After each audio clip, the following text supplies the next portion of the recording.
Bonjour à tous, bienvenue dans cette nouvelle vidéo de Parole d'expert où aujourd'hui, et une fois n'est pas coutume, j'ai le plaisir d'accueillir un couple, Guillaume et Elodie. Bonjour à vous. Bonjour Jérôme. Et Guillaume et Elodie vont nous parler d'investissement immobilier évidemment et surtout d'immeubles de rapport. Alors on va commencer, les dames d'abord. Elodie, est-ce que vous pouvez nous dire ce que vous faites, dans quoi vous investissez et ce que vous faites avec vos investissements, le type d'investissement. Ce qu'on fait avec nos investissements, à la base on est des investisseurs lambda on va dire. Et on a commencé un peu par hasard à investir il y a quasiment une quinzaine d'années maintenant. D'abord dans une petite maison, ensuite il me semble dans un appartement qui était dans une copropriété. Un lot de deux appartements dans une copropriété, et puis on s'est rendu compte que c'était pas la panacée et on a découvert de fil en aiguille que l'immeuble de rapport c'était en tout cas vu notre profil, on est parti de zéro, on n'avait pas d'apport, on n'avait rien. Vu notre profil, c'était la meilleure des solutions. Et voilà. Et c'était surtout à la base Guillaume qui était sur ces investissements. Donc c'est toi qui t'occupais de la recherche, après de rechercher des immeubles, de définir la stratégie et tout ça. Oui, exactement. Oui, c'est moi qui étais plus sur le terrain. Parce que ça me passionnait, donc je visitais beaucoup d'immeubles, je bouffais beaucoup d'annonces sur Le Bon Coin. À peu près, je devais passer 1 heure tous les matins sur Le Bon Coin, une demi-heure à midi et 1 heure le soir pour trouver les bonnes affaires. Et quand j'en dénichais, je filais visiter. Et je faisais des offres ou pas. D'accord, et tu étais salarié à cette époque-là? À l'époque, oui, j'étais salarié, je travaillais dans la grande distribution. Donc j'étais même un salarié qui était un peu sous pression, on va dire, où on essayait de tirer beaucoup de jus. Donc je faisais beaucoup d'heures. Et justement, j'ai eu cette idée, avec Elodie surtout, d'investir dans l'immobilier locatif pour essayer de commencer à créer des revenus passifs, entre guillemets, parce que c'est toujours du travail. Mais en tout cas, avoir une source de revenus autre que mes revenus salariés, parce que je savais que tôt ou tard je craquerais en distribution. Donc tu as anticipé un petit peu sur les années à venir, et donc tu t'es dit tiens, tout de suite, vous vous êtes dit tout de suite, plutôt que de prendre plein de petits appartements, on va prendre un immeuble complet et puis au moins comme ça on sera tranquille. C'est exactement ça. On va passer tout de suite à la vitesse supérieure dès le début. Ouais, c'est ça en fait. C'est surtout comme a dit Elodie, on s'est retrouvé à investir au tout début de ce lot de 2 studios qui étaient dans une copropriété. Et moi je me rappelle très bien, un soir il y avait l'assemblée générale annuelle. Et c'était à 21 h en plus, c'était tard le soir. Et là je suis arrivé pour la première fois de ma vie dans une assemblée, on appelle ça l'assemblée générale. Je suis plus en copro donc je sais plus. Mais oui, dans l'assemblée générale, et là je tombe, j'ai halluciné parce que j'ai eu des gens qui s'étripaient, qui s'insultaient.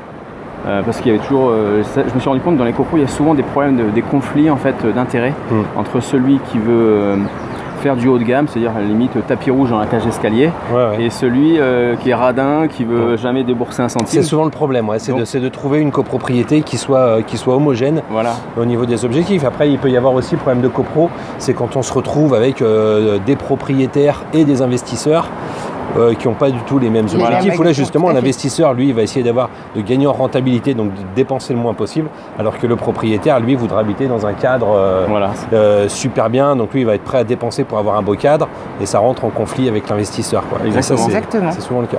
Et donc il y a plus ce problème avec les immeubles. Du coup je me suis dit moi les copros ça me convient pas, parce que je trouve aussi qu'on perd le pouvoir. On ne décide pas du moment où on fait les travaux. Par exemple, si moi en tant que propriétaire d'un immeuble, c'est moi qui vais décider quand je vais repeindre la cage d'escalier. C'est pas la copropriété qui va me l'imposer. Donc tu fais ça en fonction des moyens, en fonction de la situation, de l'état. Il y a des choses qui doivent être absolument faites tout de suite.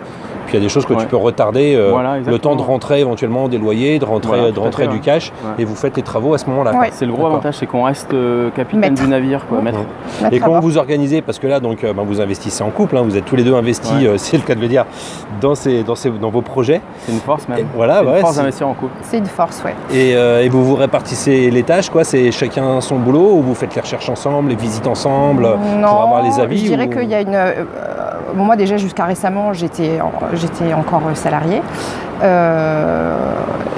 Mais ce qu'il faut dire avant toute chose, c'est qu'il y a une grande confiance mutuelle à ce niveau-là. Enfin, en l'occurrence, je fais une énorme confiance avec Guillaume pour ce qui est de la recherche, de la perle rare, des négociations, etc. Et je dois dire qu'il nous est arrivé d'acheter des lots sans que je les ai visités. Voilà. Voilà, je lui fais entièrement confiance. Après, c'est surtout au niveau de la gestion au quotidien où je vais pouvoir intervenir voilà, pour rédiger des baux, pour tout ce qui est de l'ordre de la paperasse. Alors ça fait un peu cliché, ça fait un peu... Mais en même temps, c'est assumé et puis on est chacun dans nos rôles. Et puis moi, là, je vais avoir aussi...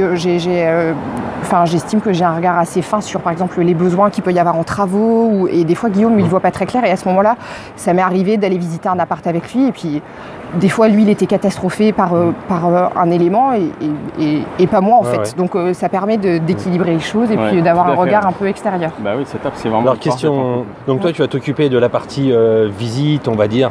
Visite, choix et tout ça. Voilà, boum, tu te dis, voilà, bon, on fait des travaux, on investit là-dedans et tout ça. Et toute la partie après, aménagement, déco et tout ça. Touche féminine? Alors non, pas particulièrement parce que de toute façon on fait de la location nue. Donc à vrai dire, il n'y a pas franchement... Guillaume travaille avec des artisans qui ont des concepts bien établis et puis des choses assez sobres. Il y a moins besoin de déco, c'est pas comme du meublé ou de la location saisonnière. Exactement. Là, voilà, du moment que vous avez un appart qui est propre. Oui, voilà, et puis propre et joli, mais généralement, jusqu'à présent, je suis assez peu intervenue de ce point de vue. Et il n'y a pas je dirais, le fait que ce soit de la location vide au niveau de tout ce qui va être imposition, etc. Il n'y a pas de souci du fait que c'est un immeuble et l'achat est plus gros. Donc derrière, au niveau déduction fiscale, etc., il n'y a pas ça pose pas de souci le fait d'être en location vide. Oui, alors justement, tu fais bien de parler de la fiscalité parce que c'est un point essentiel pour la rentabilité finale d'une opération. Nous, on a choisi cette stratégie de la location nue. Pourquoi? Parce que je considère qu'il y a moins de turnover, donc moins de travail, donc toujours dans cet esprit revenu passif. Donc c'est pour ça qu'on fait du nu. Alors c'est vrai que sur le papier, c'est moins intéressant que le meublé fiscalement. Sauf que nous, on a plus choisi la stratégie du déficit foncier. C'est-à-dire qu'on achète des immeubles qui sont en mauvais état, on rénove entièrement et ça nous permet de déduire toute cette partie travaux des revenus fonciers. Et du fait que c'est un immeuble, il y a une masse de travaux suffisante pour avoir de la déduction pendant pas mal de temps. Je dirais que oui, c'est vrai ce que tu dis, mais ça ne change pas grand-chose parce que il y a plus de travaux, mais il y a aussi plus de revenus puisqu'il y a 4-5 appartements. Donc finalement, c'est proportionnel. Que tu fasses ça sur un appartement ou sur un immeuble complet, les travaux sont proportionnels. Et le fait aussi, le gros avantage de ça, c'est que tu rénoves un immeuble à ton goût déjà, et puis une fois que c'est fait, le plus gros est fait. Donc tu repars sur des bases qui sont saines. Bon, après, tenir 15 ans. Voilà. Après, il faut dire que c'est une stratégie aussi avec laquelle il faut être attentif et puis il faut être capable de rebondir et puis d'anticiper un peu les impôts qu'on va avoir l'année d'après. Je sais que cette année, on a été pas mal occupé par par le blog, par l'activité de Guillaume qui est, je dirais presque avant tout pour l'instant, chasseur d'immeubles de rapport, mais pas pour lui. Étrangement, parce que nous, pour plein de raisons, pour l'instant, on fait plus trop de nouveaux investissements. Je sais plus ce que je voulais dire du coup. Bon, tu couperas. Non, regarde. C'est du live. Qu'est-ce que tu voulais dire? Je sais. C'était quoi mon idée de démarrage? Tu partais sur la stratégie par rapport à la fiscalité. Oui, voilà, et où il faut être capable de se dire à un moment donné, tirer la sonnette d'alarme en disant là cette année on va pas pouvoir déduire suffisamment. Il faut soit racheter, faire à nouveau du déficit, ou alors éventuellement au départ d'un locataire dans un appart qui est dans un état moyen, refaire des travaux. Voilà, c'est une espèce de l'anticipation. Voilà, c'est un petit peu le syndrome de l'investisseur immobilier. Après, quelle que soit la stratégie, c'est la fuite en avant. Il y a un moment, même en faisant du meublé, il y a un moment où on va plus pouvoir déduire suffisamment. Voilà. Et de la manière de continuer à gagner de l'argent, c'est qu'il va falloir racheter. Voilà, mais c'est pour ça que beaucoup d'investisseurs immobiliers achètent en permanence. C'est pour rattraper la fiscalité des investissements précédents. Alors c'est ce qu'il faut faire en fait. D'ailleurs, c'est ce qu'on est en train de faire. Là, on est en train de vendre des biens qu'on a achetés depuis pas mal d'années. Donc on a déjà beaucoup amorti le prêt, donc on revend, comme ça on libère du cash qui nous permet de payer déjà nos impôts des derniers investissements, tu vois, et en plus ça va nous libérer donc de l'argent frais pour faire un apport, pour aller chercher un autre immeuble plus gros peut-être, et voilà, continuer et ainsi de suite. Non, mais voilà, on n'est pas non plus obsédé par les impôts. Voilà, c'est quelque chose qu'on essaye de dédramatiser. Souvent, là, on parle beaucoup. Bon, il y a d'ailleurs l'autre interview dans les paroles d'experts avec Étienne Broy où on parle justement de fiscalité. Et c'est justement quelque chose qui est important, c'est qu'il ne faut pas non plus se focaliser sur les impôts. Du moment qu'il y a une stratégie où les impôts sont pris en compte. Voilà, c'est ce qu'on disait dans l'interview avec Étienne, c'est que du moment que la fiscalité est prise en compte, on le sait, garder le moyen de les payer, mais après c'est une stratégie globale, mais il ne faut pas oublier les impôts, mais ce n'est pas quelque chose qui est irrémédiable et qui doit empêcher d'investir. Je te dirais même que pour moi c'est primordial de vraiment connaître toutes les lois fiscales. Au niveau l'imposition des revenus fonciers, des revenus meublés, c'est hyper important de tout connaître parce que y aller sans connaître tout ça, pour moi c'est finir dans le mur, parce qu'à un moment donné, je pense qu'Étienne en parle mieux que moi, c'est ce qu'il appelle le cash squeeze, c'est-à-dire que tu te retrouves à payer des impôts sur de l'argent que tu n'as pas dans la poche. C'est ça, parce que tu dois rembourser un crédit, donc quand tu as des loyers, avec ces loyers, tu rembourses le crédit, mais tu n'as plus d'argent, mais à la fin de l'année, tu reçois quand même des impôts à payer. C'est ça. Et donc ça, c'est hyper important de bien se former sur la fiscalité avant de se lancer. D'accord, donc là on voit quel que soit le type d'investissement, que ce soit pour de l'immeuble, que ce soit pour du nu, pour de la location meublée, pour de la colocation, pour de la location saisonnière, le point qui va revenir de toute manière régulièrement, ça va être la partie fiscalité. Toi, donc comme tu disais, tu es aujourd'hui, c'est Elodie surtout qui a lâché l'info que tu es maintenant professionnel chasseur immobilier, notamment chasseur d'immeubles. Donc une spécialité dans le métier de chasseur immobilier, parce que tu ne chasses pas tu ne chasses que des immeubles de rapport pour des investisseurs. C'est par passion en fait. D'accord. C'était la suite logique. Donc j'ai pu, grâce à ces investissements immobiliers, j'ai pu quitter mon job salarié enfin. Et parce qu'à un moment donné, j'avais plus de revenus grâce à notre immobilier que mon revenu salarié, donc j'ai pu le quitter.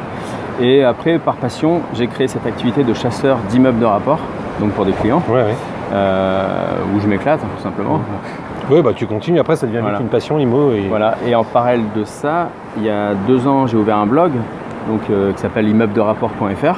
Ça fait original sur ce coup-là. Tout à fait, Et Elodie vient de me rejoindre sur le blog il y a 6 mois. Elle a pris une dispo de l'éducation nationale où elle commence à travailler dur sur le blog pour, pareil, transmettre sa passion, parce que pour elle aussi c'est une passion, l'investissement locatif.